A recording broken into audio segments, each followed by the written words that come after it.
What's going on, everybody? It's KD, and I'm super excited to be able to make this video for you. It's going to be the first in a series that I'm going to put together on a concept that is very, very important for many of you out there. If you follow me on Instagram, which you should, you will have seen that I made a little bit of an announcement the other day regarding a dog and a picture with me. And what that announcement is that I'm getting a new dog. I thought that would be the perfect opportunity for me to go over some super important concepts that revolve around something that many of you have been in, a situation you've been in before, or a situation you're about to be in. That is what to do when you get a new dog. Starting with day one, I just pulled up. He's in the back of the car. So this is perfect timing. I want to document this whole journey that I'm going to go on with this dog and share it with all of you, hoping that it can help. Now, I'm always talking about the rules of dog ownership, the things that guide everything we do.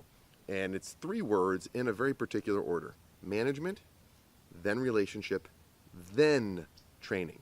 Now the caveat is, yes, we are always training our dogs anytime we're interacting with them. So when I use training in that terminology, what I'm speaking of is in the context of obedience commands, like telling them to do something. That comes last. You can't do that until you have a relationship with a dog. And you can't build a relationship with a dog until you have a management plan in place first. And that's going to be a little bit about what I talk about today. I will have some blog articles coming up on it. So we're going to go through step 1, like me taking this dog out the car. And one thing you're not going to hear me doing is talking to him. He doesn't know me. We have no relationship. This is moment 1 with him. I am going to set some standards, though, even though I'm not going to talk to him and even though I'm not going to give him commands and tell him what to do. Because I understand what he wants all the time, I'm going to use what he wants to actually start teaching him how I want him to behave. So right now, I'm about to take him out of the car. One of the things that I never want to happen is I never want a dog who, when I open up the door, he bolts out. So this is the first time I'm taking him out of a car. I have to make sure I don't let that happen. I'm going to set him up for success. And what I'm going to do is I am going to use his desire to get out of the car to teach him to do what I want him to do. I'm setting the boundaries right now. Even though we don't have a relationship, I can still set boundaries for behavior. These first impressions are huge. And that's pretty much what this is all about. This video, it's about making that first impression that's going to set the tone for all of the time you are with the dog. I'm going to be silent. I'm not going to talk. Once I go to get him, you won't hear me yapping. I'll pause the camera. I'll do some things so I can get in front of you to talk to you when I need to. But right now, it's silence. There's nothing to say to him. I'm just going to reinforce the behavior I want, which is him sitting and waiting patiently to come out of the car. Now, if that takes me 5 minutes, well, with technology, I'll speed the video up. If it takes me 10 minutes, so be it. If he picks it up quick, great. Either way, that's part of my management plan. I plan to do this. I set the time aside to do this right.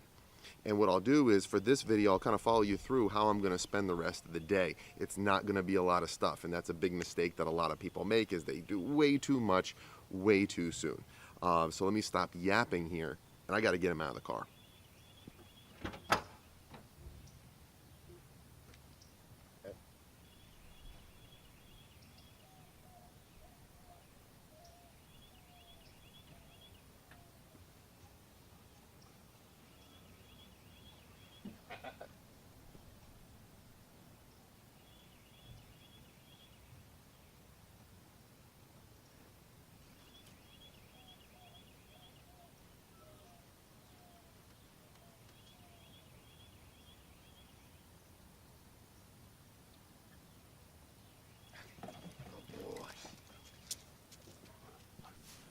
All right, so I got him out of the car, and that was super easy. Now, I'm not setting these boundaries because I'm worried about this dog being aggressive. He's a big dog. He's really big, but I already know aggression isn't an issue. But that doesn't mean I don't want to start setting boundaries now. I'm not worried about aggression. I'm worried about, on our first introductions, our first movement from A to B, starting to establish that I control things. And I can do that without touching him. I just control the things he wants, like freedom and food. No affection, no verbal yet. We don't know each other. These are first impressions. Now, first impressions are super important when we're meeting other people. People use that terminology when we're talking about dating and it makes sense, or on a job and it makes sense. Well, it's even more important with our dogs. And the majority of people I work with who are having behavioral issues with their dogs, it's because they got off to really bad first impressions.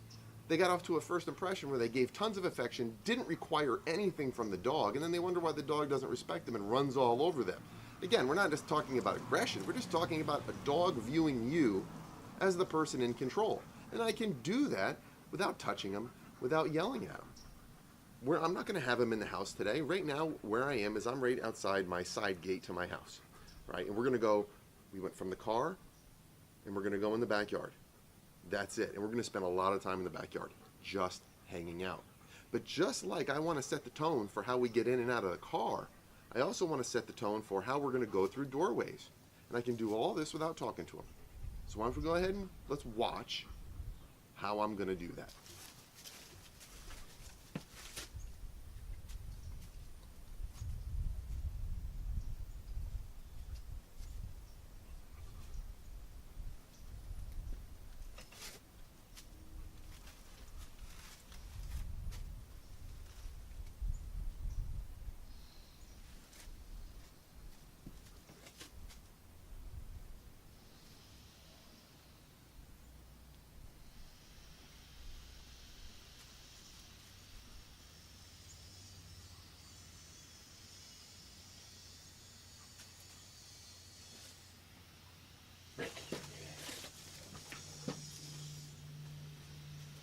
All right, so what did I do there? I mean, he's in the yard right now, pooping. Perfect time for me to explain to you what that was. So I want the dog to always sit before we go through a doorway. So the first time him and I ever go through a doorway together, the last thing I'm going to do is have him just barging at the door.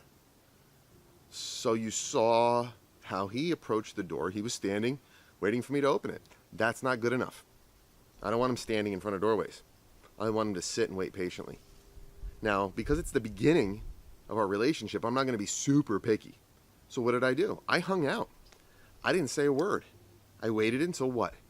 Until he sat. And as soon as he sat, I opened the door and he kind of pushed by me a little bit. I'm not worried about that right now. I just want him to instantly start thinking, oh, doorways with this guy, I got to sit.